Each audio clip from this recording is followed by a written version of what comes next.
This story has already been uploaded to my channel months ago, but recently there have been new updates that might interest you. I will leave the timestamp in the description for you to skip the old bits. My entitled family wants to take my house and give it to my brother, even though they kicked me out of their home because they had no space for me. I'll warn everyone here that this is going to be very long. So long that I'm splitting it into 2 posts and including a TLDR for each. I also really don't care who believes this. It's just so crazy that I don't blame anyone who calls BS. I won't argue about it. But this happened to me. I also really don't care if anyone in my family sees this. I'm not gonna sugarcoat anything. But I'm also not going to reveal any details that'd clue anyone into who I am that doesn't already know me. I'm a single man in my early 30s. I've got a brother who's 29, and he's already got 4 kids now. He had his first at 22, and the second followed a year later. Then the third 2 years after that. And the fourth is the most recently born a couple months ago. His wife, my Sil, and I do not get along as she always likes to try and get a rise out of me by acting superior. Then turns into an extreme self-victimizing drama queen if I retaliated against her in any way. She can cry in an instant and can put on an extremely convincing show to get sympathy from just about anyone. My parents and brother absolutely adore her, even though they know exactly how she really is and just don't care. She's very good looking, I'll give her that. But she's so awful that I could never be attracted to her. She also refuses to get any sort of job, even though she has a college degree and my mother willingly helps with the kids all day. So their finances are entirely dependent on my brother. This also means they can't afford to live anywhere but my parents' house. And privacy is a bit of an issue with all of them under one roof in a 3-bedroom house that was built in the 60s. Growing up, my younger brother was also the obvious favorite.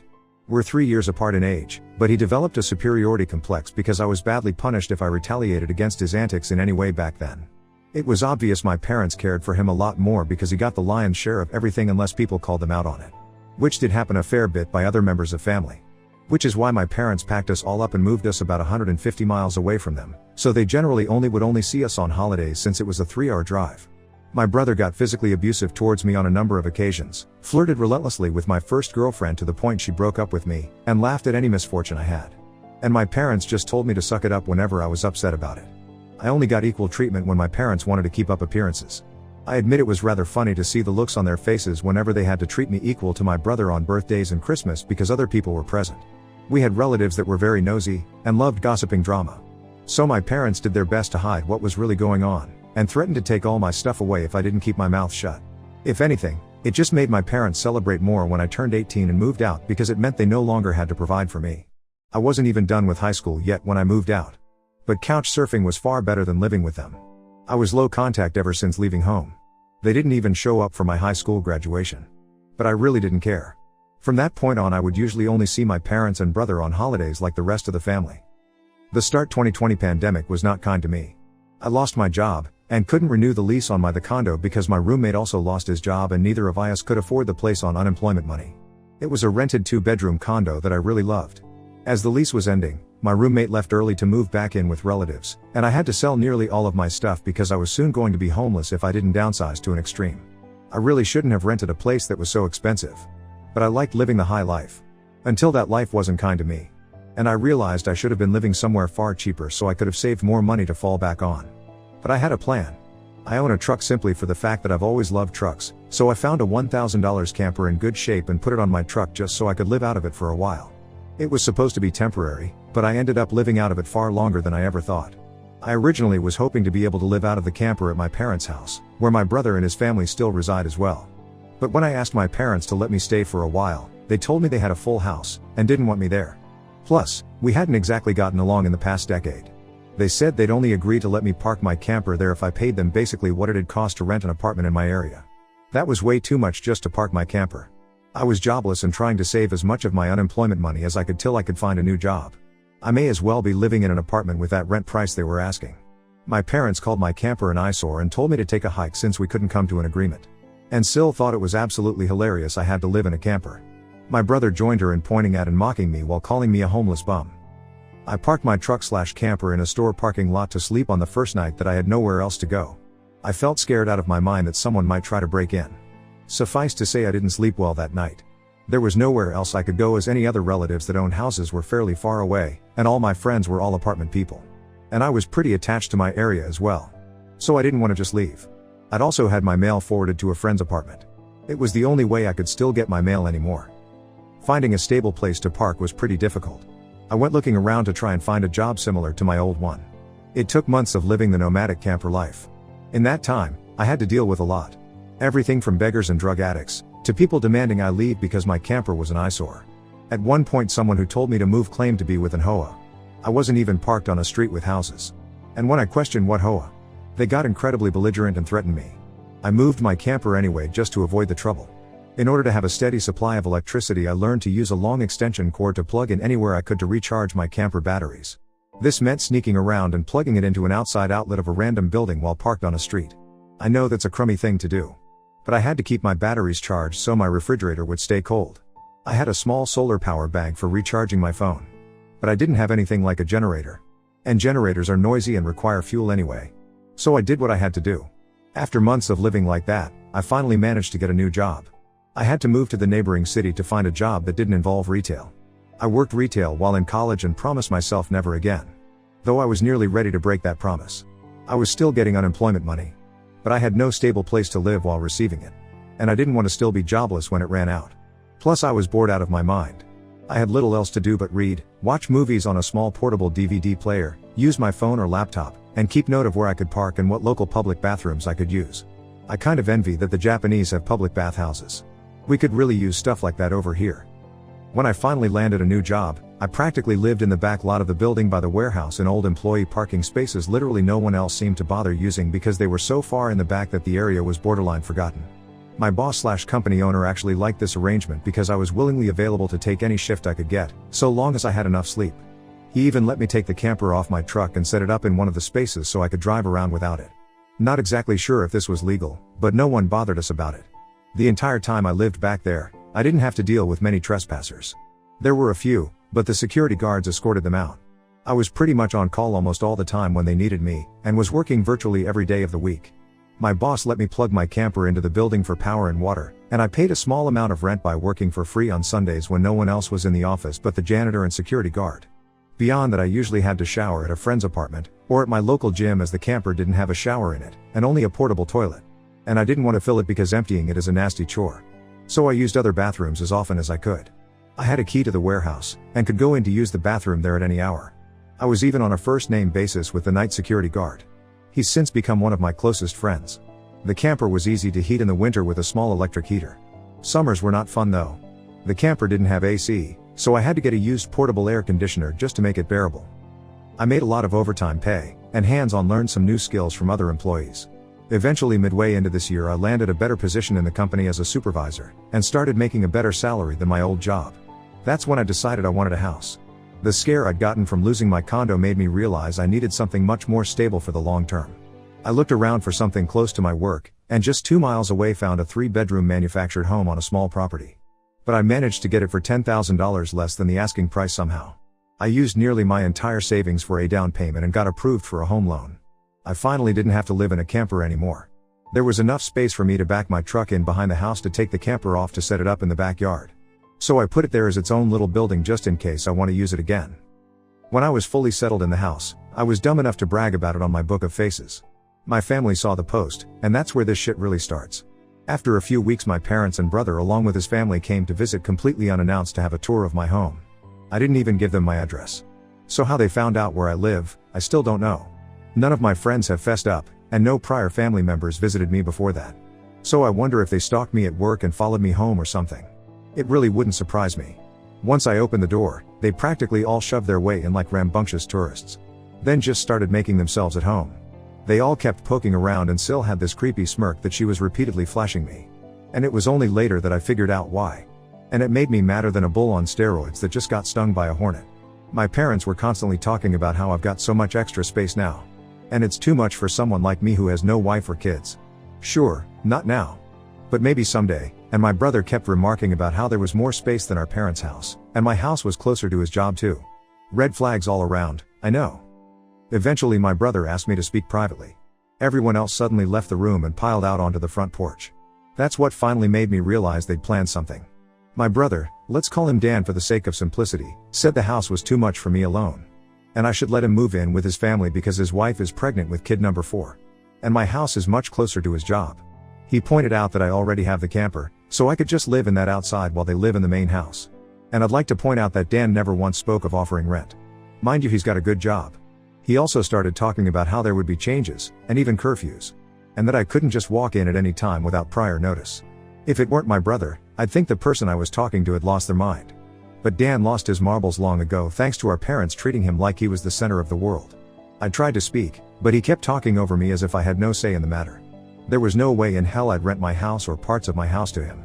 Other people maybe, just so I can pay the mortgage off more easily. But certainly not him, or his nasty wife. I've heard of this exact kind of situation in videos online many times. And never once did I think I'd actually live it because I thought it so ludicrous. But my parents, brother and Sil do all fit the bill for a bunch of narcissistic entitled crazies. So I picked up my phone and set it to start recording. Then just held onto it. Dan didn't even seem to care or notice that I'd done this, and just sat there with his arms waving around while talking about all the reasons of why he needed my house. Then went from saying that to acting like it was a done deal and trying to reach out his hand to shake mine. That's when I finally showed my backbone and said hell no. And I said it loud enough that Dan stumbled backward for a second. I'd rarely ever raised my voice to him on that level because I was punished by our parents whenever I did. But this was my house, not theirs. My spine can be as shiny as it wants here. I stood up and then told him that my house was not up for grabs. And acting like I'll let him move in just because they want it, won't make it happen. I bought my house for me, and it's not my fault he keeps having more kids and has to keep living with our parents because he can't afford to move out. Dan got as physically close to me as he could without actually touching me and said that I didn't deserve the house, and he needed a better place for his family to live. I laughed back in his face and said that was total bullshit because I worked hard to be able to buy my house. Of course I deserved it. Dan started yelling that I have no wife or kids, and I don't need all the space. So I may as well give it to him. I said I'm not giving him anything. And he never even offered to pay me rent. If I let him move in, I'd still be covering the entire mortgage on my own house without even being able to live in my own house. Then Dan told me that he shouldn't have to pay rent because his family comes first, and our parents said I was going to do this, and that I will. I yelled as if their word was law or something. And told Dan that they did not have the right or power to give my house to him. Then right one cue my parents and Sil barged back in through the front door and surrounded me to try and force me to agree. There was a lot of fighting. But to sum it up from this point on I heard the line just do it for Dan way more times than I can remember. In the fight I told them all they don't have a say in my life or my house. And to get out before I called the cops. Sil screamed the loudest at me about how she was pregnant again, and I can't do this to her. I said I did nothing to her, she just assumed she could take from me like I would just allow it. I had no obligation to her or her family. Then I called her a stuck-up bitch who never had any respect for me. So I don't care what she thinks or how many kids she has. I have no sympathy for her. She won't be living in my house. Well, that made her angry enough to attack me. She got in one good hit on my face and tried to do more, but my brother held her back kicking and screaming. She kept demanding he let her go so she could scratch my eyes out. The phone I was holding recorded pretty much everything. So I held it up and said I was going to call police if they didn't leave right away. My parents told Dan they were leaving. Then my mother said that I had a week to come to my senses. I told her I won't be, and to not come back. Then I told Sil that my phone recorded everything, and if she tries anything, I'll press charges for assault. She screamed at me and then stormed out loudly crying with her face in her hands. My mother was the last one out the door and said that I better do this for Dan and Sil. I responded by telling her I won't be. Update 1. As I stated in the first half of my post, many will find this unbelievable and long. Yes, I am aware there are similar sounding posts online already. I've seen a number of them now. But it's not like those posters have a monopoly on this sort of shit happening to them. If anything, I'm surprised this site hasn't been better weaponized against this sort of thing since entitled people should be more afraid of getting outed here. But anyway, I do not blame anyone who calls bullshit. I would too if I was reading this. However, by reading this and my first post, you'll know just how messed up my parents are, as in my life they were the root of all evil that spoiled my brother into the asshole he is today. And never once have they given me a real reason for why. And I kind of fear there isn't one. Some people can't explain why they make choices like child favoritism. So it's all they can do to try and stand by the child they backed. Which is exactly what my parents tried to do. And I've practically destroyed their lives for it. Not in the legal sense, but more an emotional one. After I kicked my parents, brother and Sil out for trying to force me to hand over my new house to my brother, I immediately went to my social media and told the story to the whole family. It spread pretty fast, but you won't find it now because it all got deleted some time ago and I put my own profile on private. I posted about it because I knew that the first thing my family would do when they got home is try to twist the event to make me the villain. And I was exactly right. But I had about an hour to get started before them. And I had video evidence to back up my story about what they'd done. No, I don't plan on showing the video here. So don't ask, being preemptive worked because I got a fair number of family members on my side right away. My parents, brother and Sil must have been all set to write their own post, but it was too late. So they didn't even bother trying to lie much. My parents, Dan and Sil, had a few flying monkeys supporting them. But not much else. Plenty of others knew how entitled they already were. So what happened was something they all quickly understood and accepted. There was one person in particular that called me. I don't know who they were. But they ranted at me that I was a horrible brother, and I needed to make way for a real family man. I just ended the call and blocked the number. This didn't repeat. The week went by, and my parents showed up with Dan at my front porch just like they said they would in their prior ultimatum. They rang my doorbell like crazy and also pounded on the door until I finally answered. I opened it just a crack, and they tried to shove their way in again. But I'd installed a couple of latch chains that prevented it, and even braced my body against the door for good measure. My father and brother demanded I let them in. But I said I was recording everything on camera, and would call the police if they tried to force their way in again. My mother calmed them down, and then in her most sickly sweet tone asked me if I was ready to let my brother move in. I told her and the rest of them to fuck off and never come back. My mother put on the crocodile tears and asked me why I can't just do this for Dan because he's my beloved brother. I laughed and then bluntly said I do not love him as a brother because he treated me like shit for years, and they only encouraged him to do so. They are terrible parents, and he is a terrible brother. Then told them to leave or I'd be calling police ASAP. They all left surprisingly easily, apart from my mother's loud crying and the others giving me dirty looks. One could say making them leave was suspiciously easy. I thought the whole mess was over. But I guess I should have taken them more seriously, because they had other stupid plans. I came home later that week on Friday evening to find a moving truck and my brother's minivan parked in my driveway. It was Dan and his family there moving stuff in. He just waved to me with a shit-eating grin when I saw him. I was furious and told him and the rest of his family to stop. But Sil smugly said to me that like it or not, they were moving in. And then in the most fake way while tilting her head and puckering her lips, she said that it was okay, because my mommy allowed it. And I should always listen to what my mommy tells me. I seethed with rage just hearing those words and looking at her smug bitchy face. So locked myself in my truck to call the cops right away. When they realized what I was doing, Sil started pounding on my window and yelling at me to stop. And that I can't do this to her because she and Dan need the house. And she cried, "Why can't you just do this for Dan?" I responded with, "Fuck Dan. It's my damn house. Not his."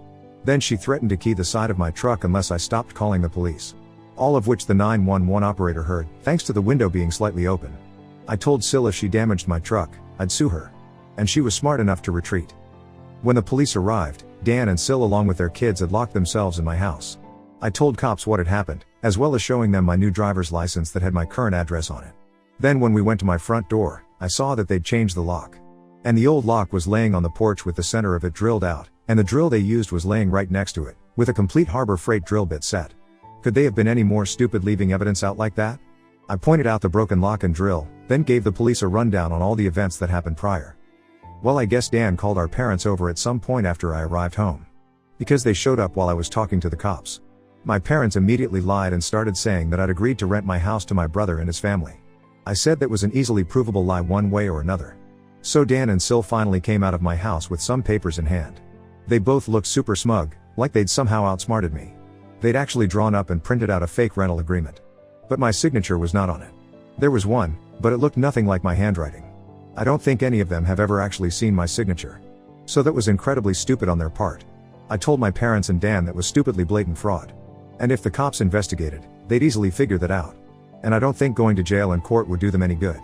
It could even make Dan lose his job. Which is his only means of providing for his family.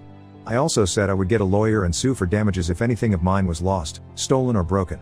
And I'd call CPS too for good measure. Dan went white and looked really scared when I said all that, but my mother got between us and doubled down about how I should just do this for Dan, and live in the damn camper so they can finally have a family home to themselves. I yelled at her that if she thought it was such a good idea, she could do it for Dan herself and let Dan have her house to himself instead. The cops separated my mother from me and I said I wanted them all out right now, or I'll press charges. I stated in a shout about how they drilled out my front door lock to break in. The lease papers were obvious fakes, they badly forged my signature, and I have recorded video of Sil attacking me.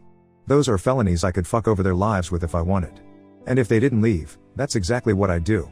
The only reason I hadn't already was for the sake of Dan's kids. So they have one chance to get the fuck out.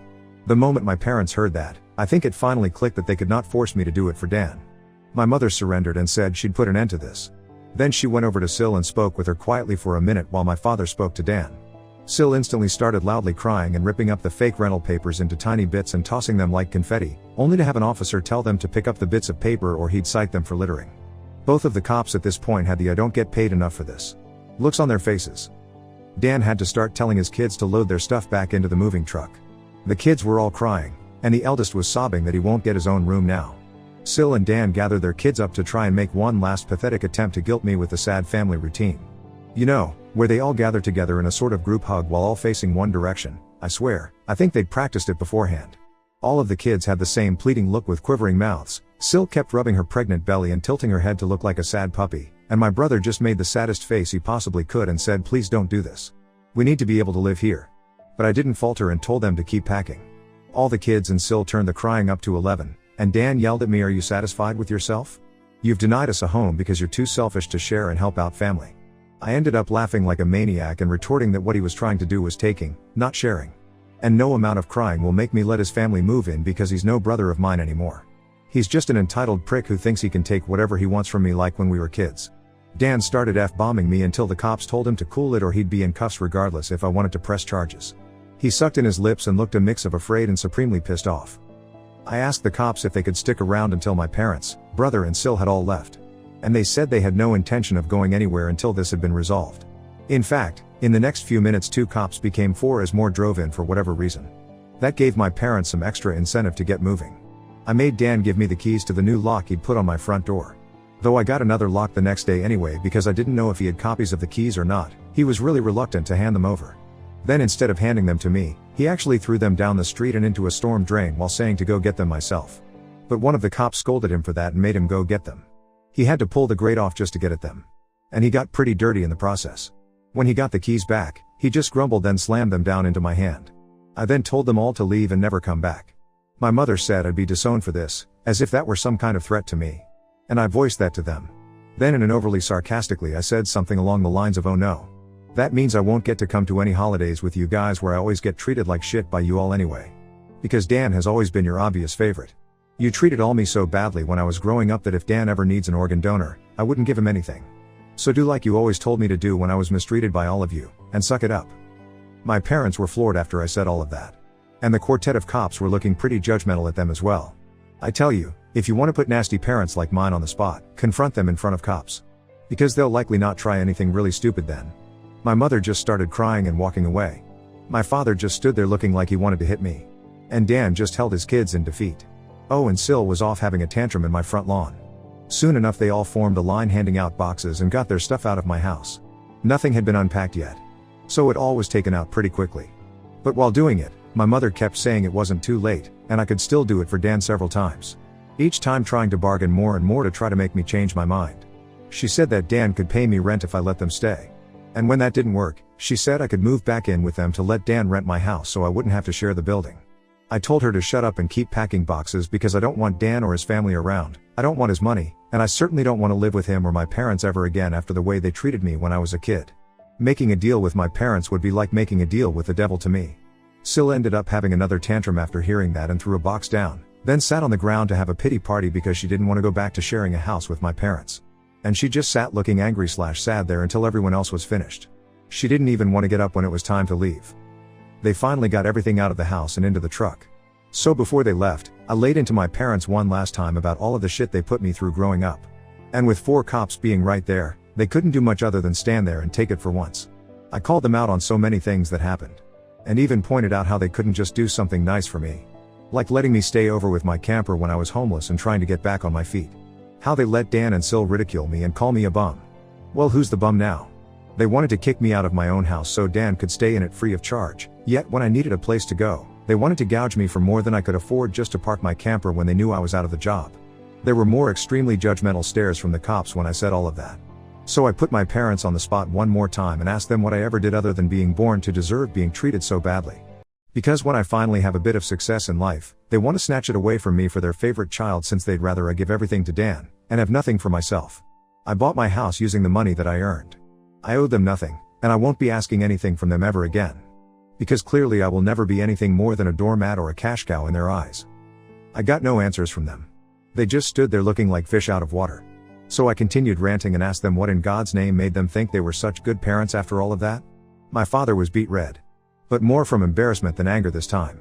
And my mother was crying that she was a horrible person. I bluntly agreed that she is a horrible person. They all are. And I bet they'll go to hell for it too. They were shitty people, and they all knew it. But if I'd called them out on all this stuff in private instead of in public, they'd just get mad at me and still act like I'm in the wrong. They just kept up the denial for so long that it became a part of who they are. My mother buried her face in my father's jacket to cry. And my father looked more defeated than I've ever seen him. Dan and his family avoided me entirely as they finished putting everything back in the moving truck. I made sure nothing of mine was stolen. Not that I'd had a chance to get much furniture yet. I was lucky to even have a couch at that time. They all got back in their vehicles, and Syl just stood staring at me with malice until my brother finally got her to drive the minivan home.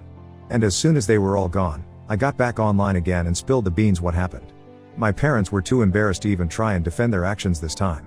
And while the family was somewhat split before this incident, it was now a landslide in my favor. Nearly all of the family has sided with me after this incident. And those who haven't simply aren't siding with anybody. No matter how much my parents previously tried the "we did it for Dan" line, no one listened anymore. So any remaining familial support they had is now gone. Many in the family who I expected wouldn't side with me, did. That includes the former Flying Monkeys.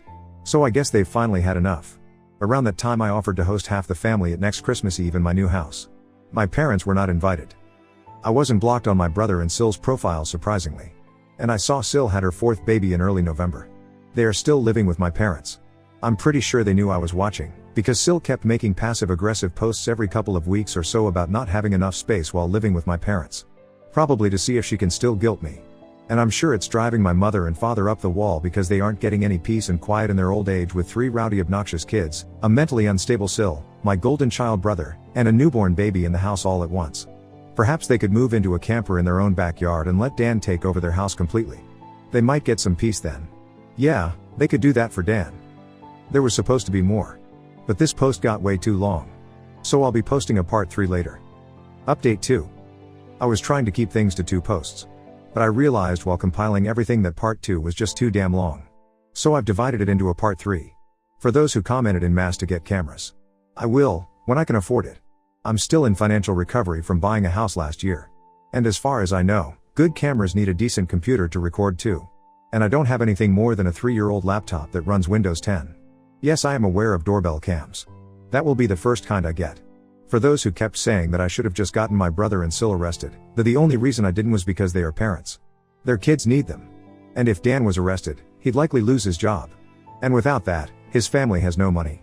And Syl has an only months-old baby right now. Neither of them need to end up in jail. But you don't need jail for revenge. Police can help, yes. But I got payback without filing a police report. Would I be this merciful again? More than likely not. And they know it. I decided to wait on making an account and posting until after the new year, just in case more stuff happened. And it did. As previous readers know, my Syl was making passive-aggressive posts on social media that were obviously directed at me. Especially after Syl had her 4th baby in November. She was posting the same repetitive nonsense over and over again. She just found semi-clever ways of rewording it. But she pretty much kept regurgitating that she was tired of living with my parents, that there isn't enough space, she needs her own house, blah blah blah. I know I sound dismissive. But live through what I have with these people and you'd be ready to sarcastically play tiny violins in front of them too. They're just that bad. And since I waited until January to make an account, more happened just like I thought. I stated before that I'd invited half the family for a Christmas Eve party at my house. And everyone I invited all came, even though it was a fairly long drive of around 3 to 4 hours for them. But they wanted to come and show me their support. I was praised by them a lot for how hard I'd worked to get a house on my own, and that they were sorry for everything I'd went through. I was asked why I didn't just take my camper and drive the 3 hours back to them, instead of living pretty much homeless for so long. And I had to sheepishly admit that I was very attached to living around here, and I had my best employment opportunities in this area. My hometown doesn't have a lot of great job opportunities in my field, if any at all. And I wanted to make my own way as much as I could. An answer they overall accepted. We moved on to having a rather nice party. The best I'd been in years. Some relatives even brought CDs of great Christmas albums. And I have to say, the one my uncle brought of Ray Charles was my favorite. He sings Christmas songs like no one else I've heard. It was a grand and happy time. I felt like for once I could just forget my past issues and enjoy the moment. But I wouldn't be writing this if it had stayed that way. About 2 hours into the party, you know who showed up. My parents, brother and Syl popped in trying to look all smiles. They didn't even knock. Just walked right in my front door like they were meant to be there. I shut off the music and told them to leave immediately. They begged to stay and said they brought gifts. One of my uncles stood up and yelled at them before I got another chance to speak. And he said they don't deserve to be in my home, or my life after the shit they tried to pull months earlier. And he was backed up by several other relatives. Mind you, This guy is my mother's brother. And he used to love her to pieces until he found out about the shit that went on between me and my parents. My grandparents, mother's parents, as old as they are, hurriedly got in between us and said to my parents that if they want to make amends with me, it's far too soon. And they've never been more disappointed in them than they were this past year. They'd hidden their favoritism for my brother from prying eyes for a long time. But no one was fooled anymore. And they needed to make a serious effort to try and actually treat me like a son if they ever wanted to be in my life again. Then they turned to Dan and Sil, and said they've seen the repetitive nonsense Sil keeps posting about. They're tired of it, and to just let it go already. My house will not become their new home. Sil went back to her old standard of crying, and had a pity party about how she should be the one living here, and not me. She plopped down in a chair to have a tantrum and say it wasn't fair I got this house to myself when I have no family of my own, and she has 4 kids that need more space. And she just wanted a better place to live in and feel like a real mom. It was petty of me, but I loudly pointed out that she sucks as a mother because she lets my mother do most of the parenting while she sits on her butt all day drinking, playing on her phone, or going out and spending all of Dan's money. And she has the nerve to complain about it. I even joked that I'm surprised her baby doesn't get drunk from her breast milk since she drinks so much booze. Which I admit went a bit too far as I got some stares. And Sil demanded to know if I was calling her a bad mom. I said the evidence speaks for itself. And if she wanted to be able to afford to move out of my parents' house someday, then she needs to put her college degree to some use, get a job, and learn to save money. My mother already does most of the child care for my brother's kids anyway. So she'd have plenty of time after her baby gets a little older. My brother's eldest kid, who's 7 years old, ran up to start kicking and screaming at me for yelling at his mom. And he kept at me about how his mom said that I was the bad guy who made her cry and didn't let them live here. That's when my brother grabbed his son to pull him away. But all the other relatives jumped back in, and this sort of turned into a family intervention against my Sil and brother. She was crying, her new baby was crying, her kids were crying. Hell, even Dan was very nearly in tears from the verbal lashing he was being assaulted with. He ended up just sitting on the ottoman I keep shoes in by the front door and looking like a complete wreck. He couldn't look anyone in the eye, he couldn't even say 2 words to me. Not with a whole house filled with angry people ready to judge him if he tried to let out his inner golden child again. If they weren't there to get in his way, I'd bet this would have ended up a repeat of when he tried to order me around to try and take my house months earlier. By this point though, he'd been so thoroughly humiliated that his and my parents' reputation in the family was completely destroyed because the masks were all now off now. Soon after, my parents, brother and Sil all left in defeat. The party resumed and we all avoided speaking of what just happened for the rest of the evening. Since most of the adults had been drinking, everyone stayed the night in my house. I even let some of them sleep in the camper so there'd be enough space. I admit, it also makes a good guest house. My relatives all wanted a tour of it earlier as well. And they said they couldn't believe I'd been living in it for around 2 years. I got a lot of questions about it. Like what summer and winter was like, and so on. I was up earlier than everyone else Christmas morning, and had a fresh pot of coffee and some ibuprofen for those spiked eggnog hangovers a few of them had. I was complimented on being a way nicer host than my parents ever were, and we all agreed to do this again next Christmas. After Christmas, Sil did finally stop making posts that were obvious digs at me, and deleted all of the old ones as well.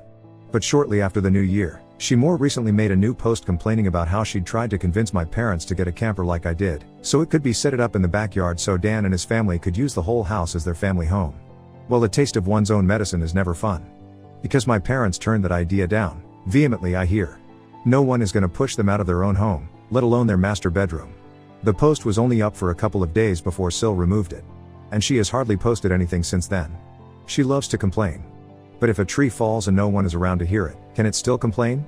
Sil, I guess, has realized there's no point in doing it when no one hears her anymore. And Dan can't afford to move his family out on his salary alone anytime soon. If they end up expecting another child in the next few years, I won't be surprised. Things mellowed down for me since then. And I've even invited friends over for a poker night. I suck at poker because I can never remember a damn thing about it. But so what? We get to drink beer and eat junk food while being merry idiots.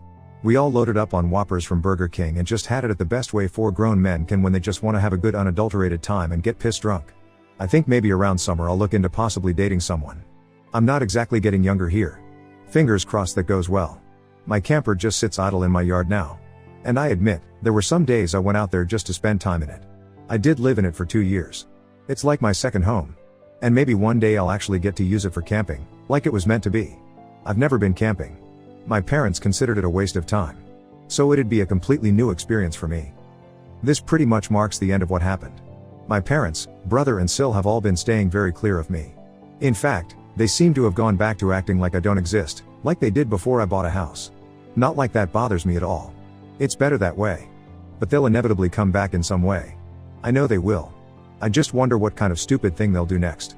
If anything notable like all this ever happens again, I'll make another post if this account is still active.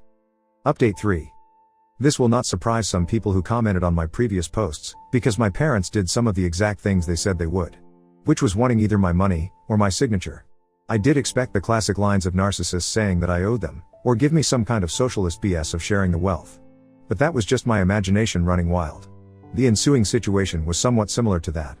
But much more tame, I guess you could say. They seemed to know not to push me too far now. And were mostly aiming for pity. It began when my parents recently got in touch with me through social media, and asked for a meeting in a public place of my choosing. It just screamed trap. But I wasn't afraid. In fact, I was amused. They know I'm not to be fucked with anymore. So I could only wonder what they wanted this time. I picked a local restaurant that may have a name of an olive and a garden in it, and we met up there. Dan was with them. But he kept his mouth shut, most of the time. We had awkward greetings, ordered some drinks, and then cut to the chase.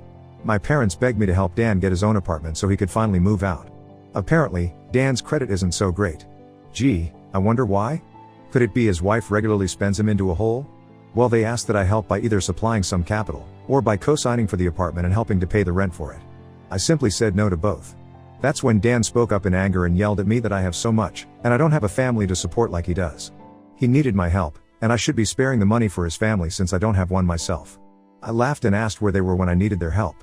That's right. They were pointing and laughing at me for being homeless. Or should we go further back to my childhood? I'd love to delve into that with plenty of ears to listen and around us. My mother grabbed my hand and begged me not to speak of any of it. My father and Dan both just looked away and said nothing. Pretty sure they wanted to say something like they used to at me, but held their tongues. I asked them if they thought I was rich or something. And their looks said it all. And when I told them I don't have that kind of money, they looked at me like deer in headlights. I broke it down about how much I'd managed to save for the down payment on my house, and the way I had to live and work in order to save that much so fast. And then how I spent nearly all of it on the down payment of my house. I'm still in financial recovery. I did have monthly income to spare, yes. But most of it was going right into my savings.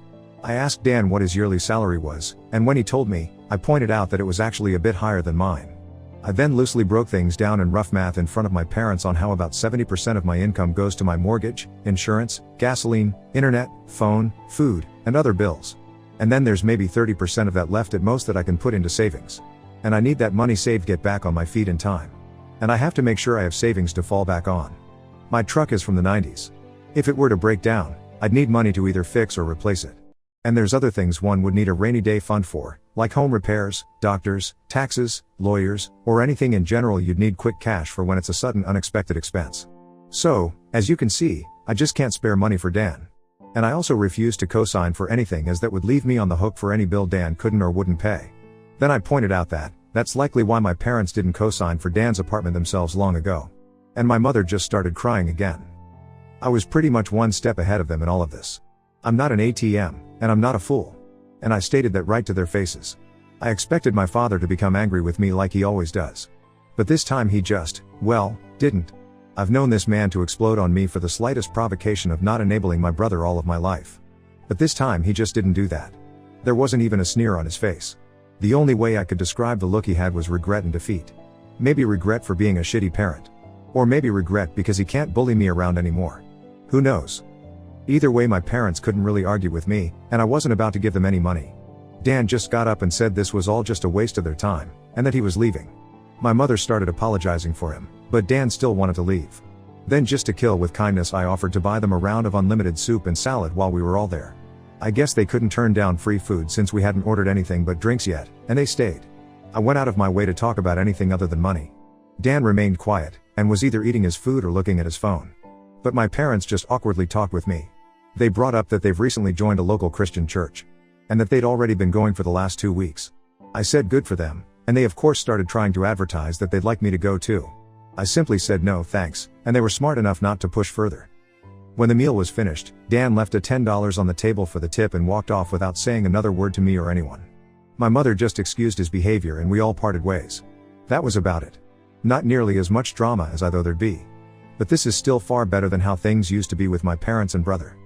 As for Sil, well, she's been regularly complaining online about my parents.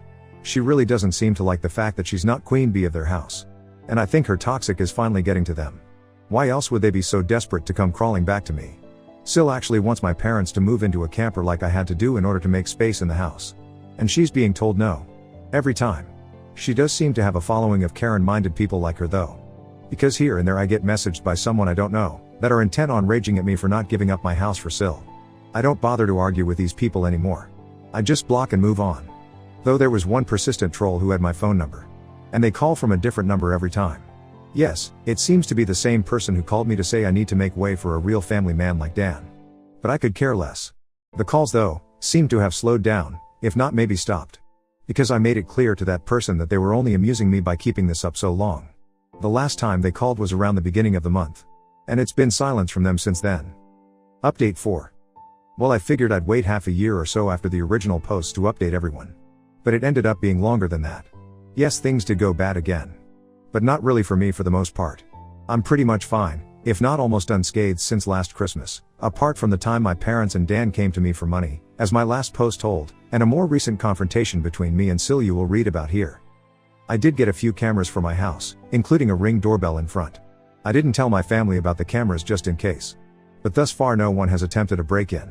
I think the way I outed them all before scared them into leaving me alone, for the most part anyway. I've taken to renting out 2 of the rooms in my house.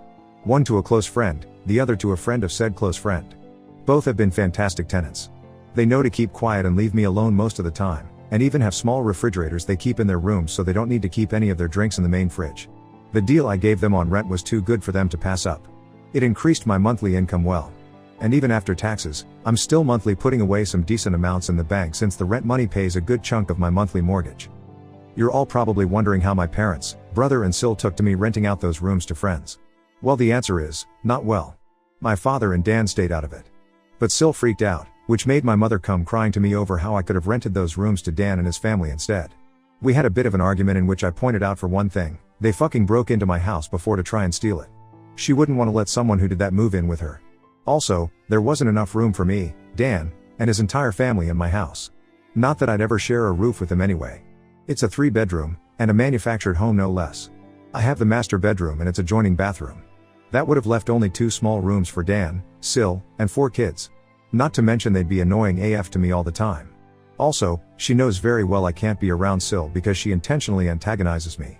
And they all mocked me when I was homeless before. Besides, my current tenants are both single guys in their 30s I get along with. My mother had some sobbing excuses for a while. But she finally let it go and admitted she was just desperate. Edit, parents found out I was renting rooms out because Sil basically stalked me in some way. Then she told my parents, and then my parents contacted me. And then my mother came over to cry about it. Since then my parents haven't bothered me once about the house. So things are good for me. My parents and Dan, not so much. It turns out Sil is a far worse person than even I thought. I already knew she was a gaslighting self-victimizing drama queen. But she sank even lower. Because Dan's youngest child turned out not to be his. Yeah, you all read that correctly. Sil had an affair. Which in retrospect isn't all that surprising. And something a few people here totally called months ago. After being caught, Sil was ousted from the family. Dan just recently finished with his divorce. Which actually went in his favor since we thankfully live in an at-fault state. Dan also sued to get his name taken off the birth certificate of the youngest child, and won. Basically, after the incident where my parents tried to force me to hand over my house, things got pretty tumultuous over at their house. Sil blamed me, a lot. She was convinced somehow that I had tons of money, like I'd won the lottery or something, and that I should share the wealth. Apparently it was her idea that they come to my Christmas party, because she hoped they could all try to get on my good side. It was also her idea to make my parents and Dan try to get money from me for an apartment. So it really burst her bubble when Dan and my parents informed her of how my finances actually were. For the longest time she had Dan and my parents fully engulfed in her toxic mindset, and only fed their narcissism with her own. So her blaming me made the rest of them blame me. That is until what happened in front of the police when they tried to steal my house. That's when the downfall for Sil really started. My parents and Dan were apprehensive about coming to my Christmas party after the way I'd outed them. But Sil convinced them to just throw together a few cheap gifts from what they could get at the last minute and just show up, because he'd never throw us out once we're already there. Boy, was she wrong. She gambled on that plan, and I, with the complete blessings of everyone I'd invited, threw her and the rest of them out. Her plan, she no doubt thought was the most clever thing ever, backfired in her face spectacularly. I guess being chewed out by family at my party not only wrecked my parents' reputation even more, it actually started a wake-up call for them to eventually not listen to Sil anymore. And as I said in my last post, my parents decided on going back to church. Perhaps because last year I'd said they'd probably go to hell for their actions. I can't say that's the real reason. But you gotta admit, it would feel kinda satisfying if that was the case. Though my parents hadn't been to church in 2 decades before going back. While I don't think it's a bad idea that they're going to church, they need to understand that going doesn't just give them a do-over for all the shit they've done in the past. But I have a little faith they're at least trying, because my parents came to my house without Dan to personally apologize to me after they'd seen an animated video of my first 3 posts. That's right, they've known about this Reddit account for a long time now. They also know everything I'm saying. Yes, they're unhappy about it. But I feel everyone here deserves an update since it's anonymous. For my parents and Dan though, watching animated video of themselves and their own actions was a great way to make them see what kind of people they really are. And they came over to apologize to me later. I'd never seen my father apologize like that to anyone. And the man isn't a good actor. So this felt genuine. They fully acknowledged what they did to me, and how there's no excuse for any of it. They even described themselves as narcissists, and admitted the truth that they had wronged me very badly. Then they went on to blame Sil for a lot of things. Yeah, they kinda threw her under the bus. But it's not like she wasn't guilty of everything they said. My parents have been getting counseling for a while now too, and did offer group family counseling. But I declined as I'm not ready for that anytime soon. Dan himself didn't apologize to me for some time. But he looked extremely remorseful any time the past was brought up. Meanwhile, Dan and Sil's marriage absolutely fell apart. It wasn't a crumble, it was a cascade.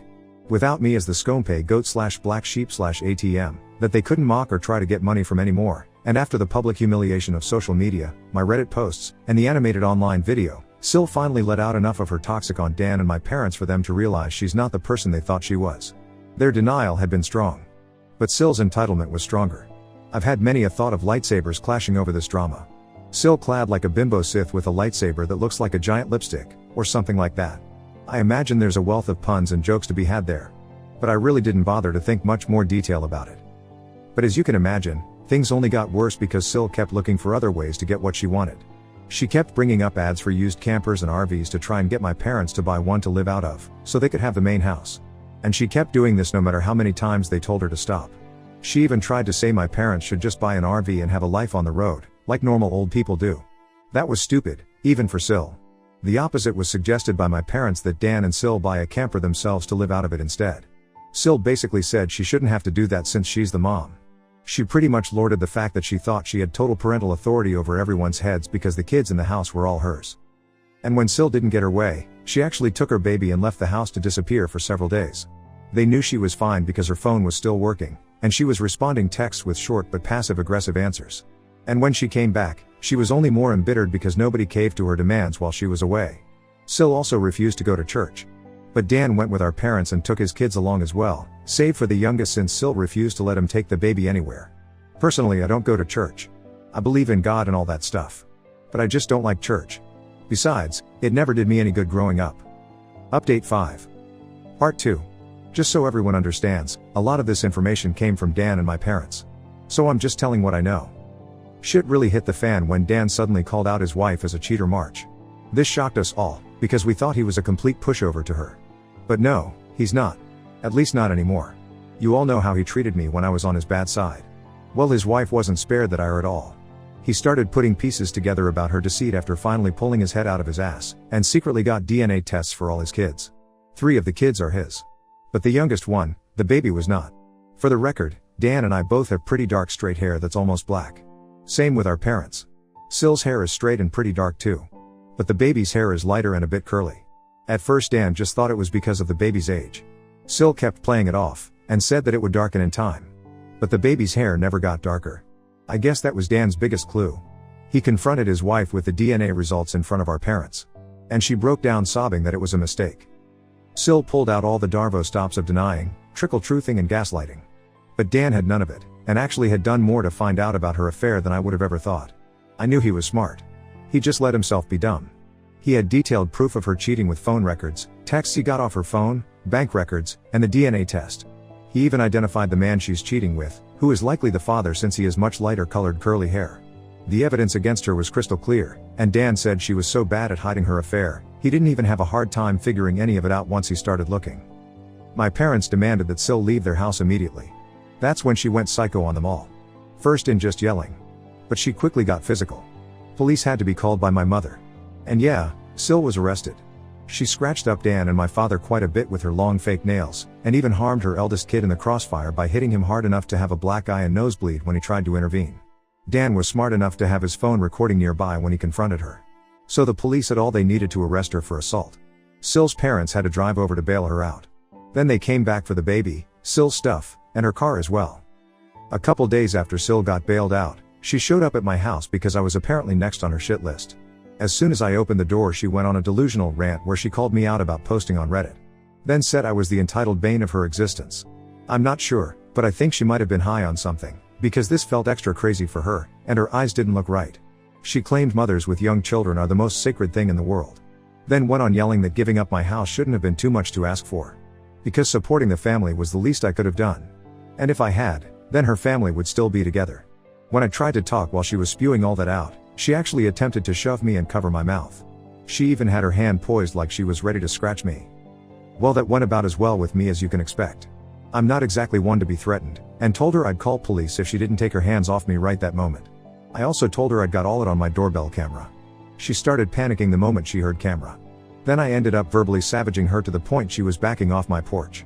I told her she had some gall to call me entitled when she's exactly that. She didn't work for anything she had anymore, cheated on her husband and got pregnant from her affair partner, made my mother do most of the parenting for her children, spent Dan's money till they were in a financial hole, and acted entitled to my home to the point of trying to steal it. I called her entitled X1000, and that she's a greedy bitch who is blinded by narcissism.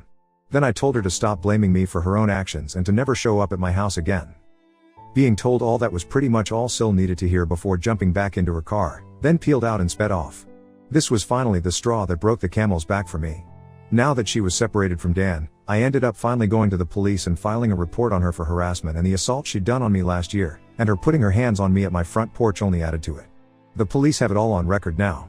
And I gave copies of the video to Dan for his divorce lawyer. And yes, I did file for a restraining order against Syl. It was easily granted because it was obvious the woman is unhinged. She's not made a social media post about me since that I could see.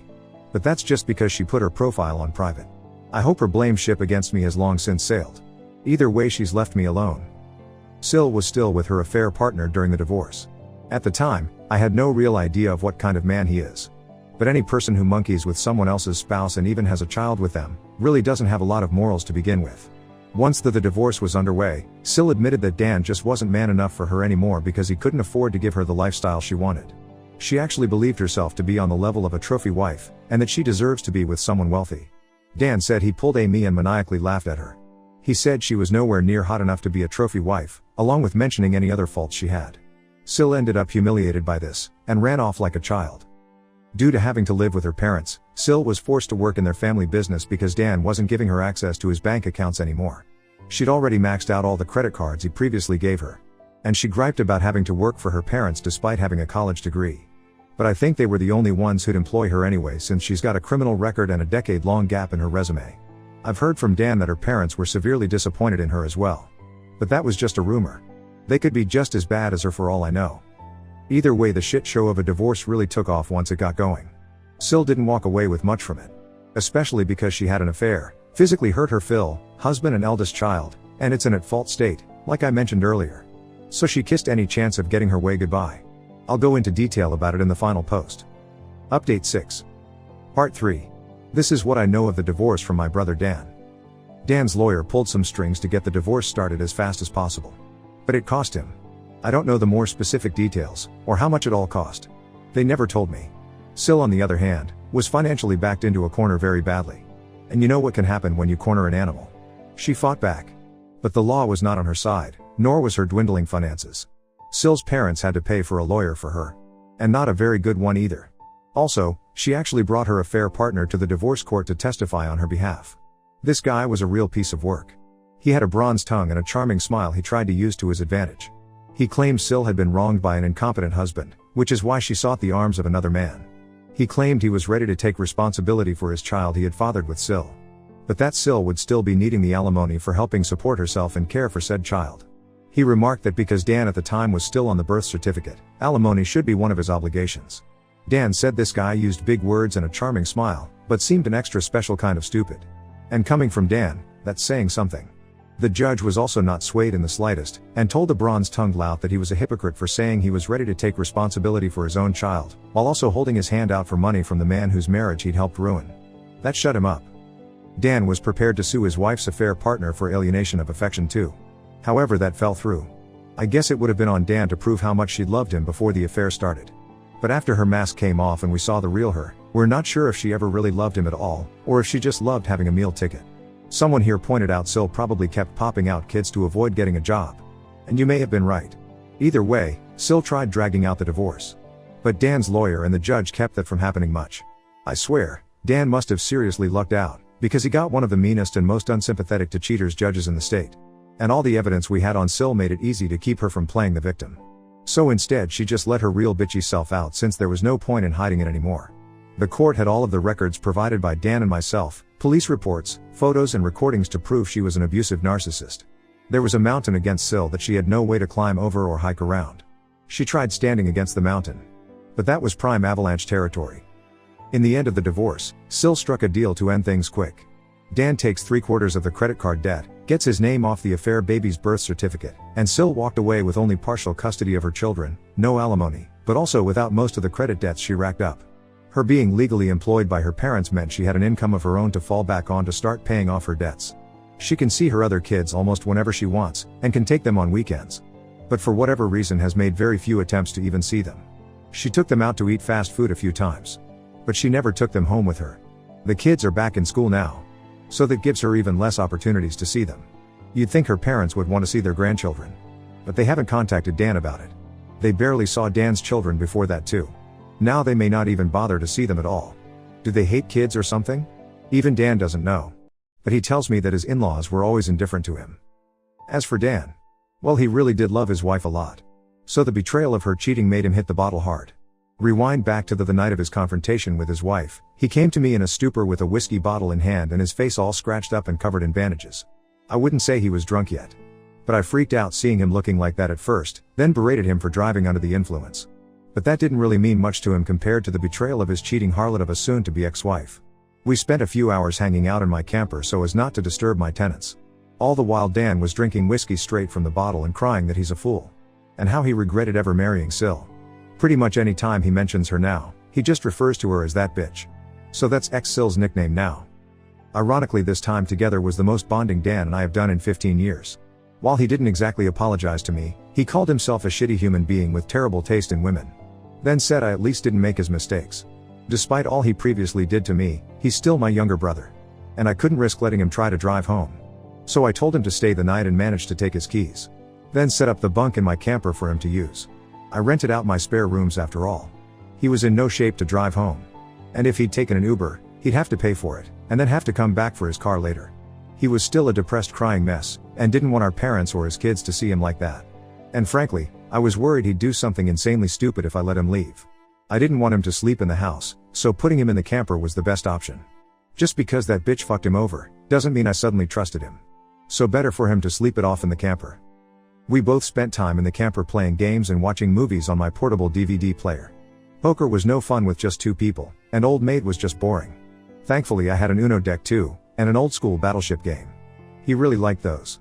It was enough to keep him distracted until he was finally willing to lay down after running out of whiskey. He threw up a lot of it in a bucket anyway.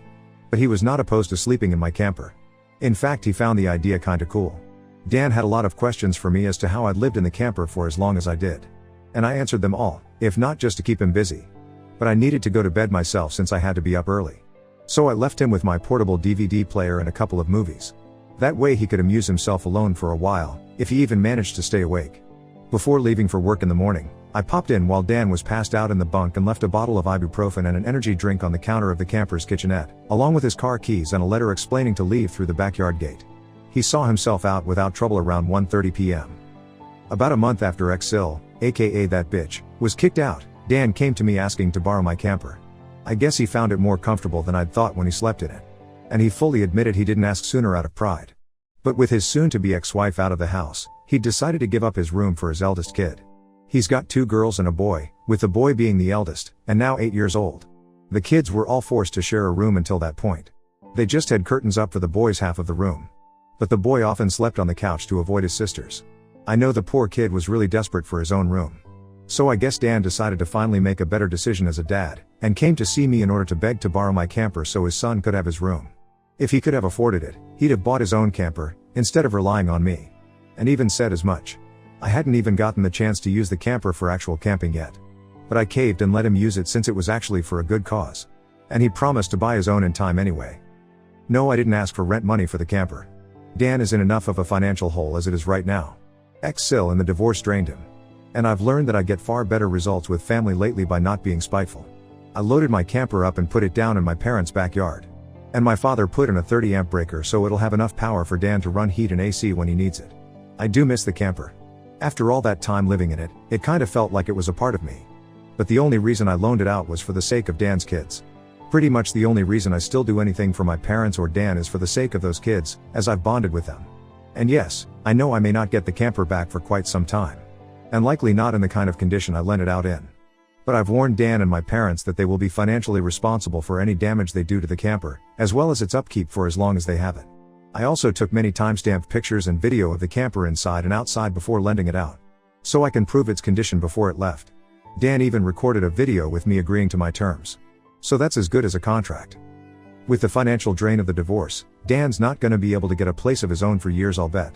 Though he seems to have no complaints about living in the camper at least. But I don't know if he actually likes it, or if he's just putting up a front. But I can guess it reminds him of the backyard forts we had as kids, since that's how it felt with me sometimes. Either way, he's living in it now. I did get some major props from the extended family for letting him borrow it too. I'm now referred to by a lot of them as the good brother Dan doesn't deserve.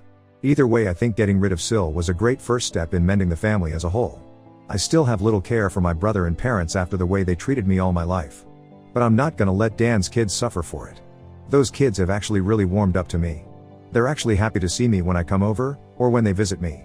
I've even babysat a few times. Now that they don't have their mother's toxic around, they've become much nicer kids. Especially to me. I'm actually getting to enjoy being an uncle now. My mother is still doing the bulk of the parenting for my nibblings, and she's been acting as nice as possible to stay on my good side. My father often looks very defeated in my presence. But otherwise he's been either stoically quiet or just generally nice to me. But he won't talk to me much. Though that's leagues better than how he was before at least. I'm not letting my guard down either way. My parents do seem more happy that my ex-Sil is gone. And they often say they don't know what they ever saw in her. My mother especially, because the two of them butted heads over who was mom in the house for a long time. Now for the last part. At the same time as the divorce, Dan sued to have his name removed from the birth certificate of the baby that wasn't his. That bitch didn't really want to change it, because it meant no more child support from Dan if she did. However, there was a court-ordered paternity test for the man identified as the baby's father. I was prepared to laugh in case it turned out he wasn't the father either. But he was. And Dan's lawyer had a long talk with ex-Sil's lawyer. Ex-Sil had no leg to stand on, and Dan was ready to go to bat to make her situation even worse. She didn't have the finances to fight him any longer, and agreed to changing the birth certificate. The bronze-tongued lout who'd knocked her up, did man up to take financial responsibility as a parent. But he ended up not staying with Sil. He contacted Dan through his lawyer to tell him he'd broken up with that bitch, and that he wouldn't bother him again. I checked the social media of that guy after Dan linked me to it, and the lout was upset that now he's financially responsible for a child he never planned to have. And that he's too young for this. Guys, from what Dan's lawyer was able to find out, that man is just over 40. He looks younger than he is. But he's by no means a young man. Shortly after that he put his online profile on private. Ex-Sil did the same with hers a long time prior. So I've no more information left to give. This may be the end. Ex-Sil is out of our hair, my parents and brother have finally made a real effort to be better people, I'm surprisingly happy as an uncle, and my house is still my house. Update 7. No surprise, Ex-Sil saw my Reddit posts. She can't contact me about them in any way but with a lawyer thanks to my restraining order against her. And she likely can't afford to get a lawyer right now anyway, since the divorce financially drained her too. So she bitched to Dan about it, and demanded he tell me to delete my Reddit account.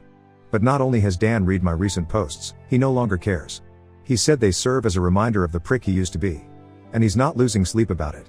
Besides, I've still helped him out despite all he's done to me. So he's not gonna be upset about it. My parents have also made sure to try and treat Dan and I more equally when I'm around too. My father is still a man of few words around me though. Someone pointed out that changing now after so long of treating me as the opposite of Dan, means he doesn't know how to connect with me anymore.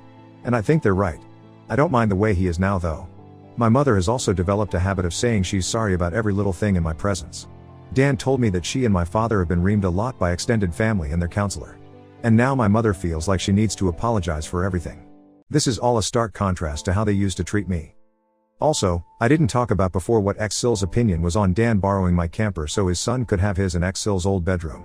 Well, like a stereotypical bully, she looked down on him and mocked him about it because now he's living like a bum, as she put it. But Dan took it all in stride and asked if she was done yet, because he knew this was exactly how she'd react. And he just plain doesn't care anymore. She's borderline dead to him, and her insults were on deaf ears.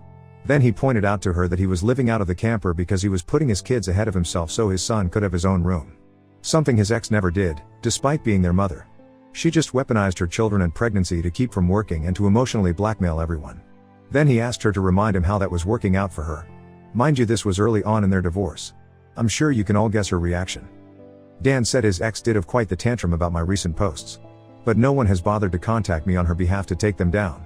So she just has to live with a well-deserved shame. She has been trying to act nicer to Dan lately. Guess the grass isn't so green living with her parents. Dan tolerates her as the mother of his children whenever they meet. But nothing more. He will never take her back. He's told me that he can never look at her like he used to. And the very thought of her turns him off emotionally. So ex-Sil pretty much has no chance of reconciliation. I have no new info on ex-Sil's affair partner. His social media is still locked down. Same with ex-Sil's. And it's likely to remain that way as long as I have a chance of reading them. Update 8. Happened in the middle of the night / very early morning on the 1st. I suspect it was my ex-Sil. But the person my cameras recorded was wearing layers of heavy sweats, and had their face wrapped up along with big glasses covering the eyes. You couldn't really tell if they were a man or woman. They came on foot too. So no identifying a car. They did look about ex-Sil's height though. But that's not much in the way of evidence on its own. If it was ex-Sil, she knew about my cameras. So covering her face and body for petty eggy revenge was probably the smartest thing she's done in years. Way to finally put her college degree to use. By egging a beat-up old pick-em-up truck. The egger showed up around 3 a.m. I was deep asleep, and didn't hear anything. Whoever it was that appeared that night, quickly threw a dozen eggs or so, all over my truck. They didn't attempt to do any more damage at least, and were gone in a flash as soon as the last egg was thrown. I didn't see the mess till I was leaving for work in the morning. I ran my truck through a local car wash during my lunch break. That took most of the egg off. Had to scrub it a bit more later after work. Egg really isn't good for the paint. But the truck is from the 90s, and doesn't exactly look mint anyway. I did take photos and filed a police report with the CCTV footage as evidence. But so far nothing has come of it. There was no real damage other than my minor irritation and $15 at a car wash. If ex-Sil did do this, then she was smart enough to only throw eggs and not key my paint or slash my tires. So my insurance wouldn't be involved. I don't think much will come of the police report as the cops seem to dismiss it as a probable prank by a teenager. I get they were probably overworked. But at least the report will keep a paper trail in case of future incidents. I waited till now to post because I wondered if anything else would happen. But no. Just right back to peace and quiet. I would appreciate any good advice on the matter though. Just in case something like this happens again. Update, asked around with some people on the street about cameras possibly seeing the person who egged my car. Responses ranging from we don't have cameras to it was Halloween and people pull stupid pranks. Let it go. The few people who were helpful told me that I waited way too long to ask, and the footage auto-deleted. So basically the egger got away. But if it was Sil, I'm guessing she had to walk around a half-mile in those sweats just to not get her car spotted on camera or something. It wouldn't surprise me if she questioned if it was even worth the effort. Oh well. I guess I'll just wait and see if the egger comes back next year. I did hand out printed pictures of the egger though. And even stapled a few up on posts. So now people in my neighborhood are aware at least. The tenants renting out 2 rooms in my house have stayed out of it. And I don't really blame them. It's not their problem.